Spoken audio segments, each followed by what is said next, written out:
to stop lying. Stop saying that you failed. Stop saying it's never going to happen. Because every time you tell yourself that lie, you close the door. And your friend Mel Robbins, I'm opening up an invitation. That's what I'm doing. I'm saying, I want you to accept the truth. Your future is wide open. You get to choose who you become. That is the truth. There are just too many examples of people that had way worse off than you, who felt way more like a failure than you.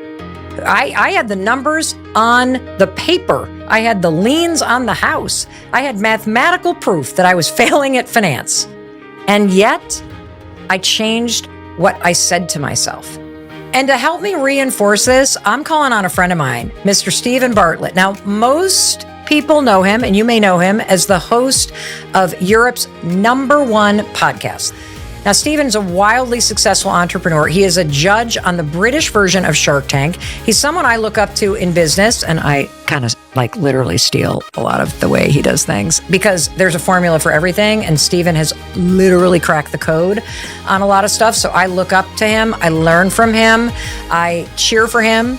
And he also has a really amazing take on making your, quote, biggest failures and challenges and flipping them into lessons and advantages. So I asked Stephen about his mindset. And honestly, what the man says when he opens his mouth is like a masterclass. And I want to start by just kind of setting the table and giving you just a little shorthand about his childhood. And Stephen talks very openly about how he had an extremely difficult and rough childhood.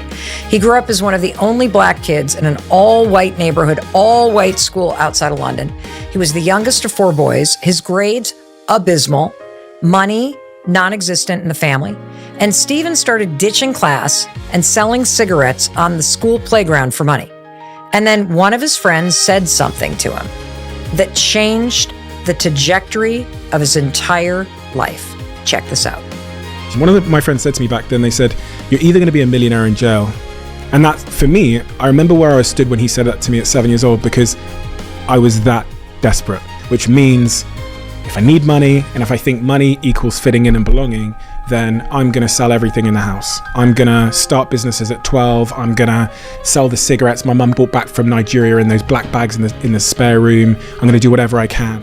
I want to make sure you heard that.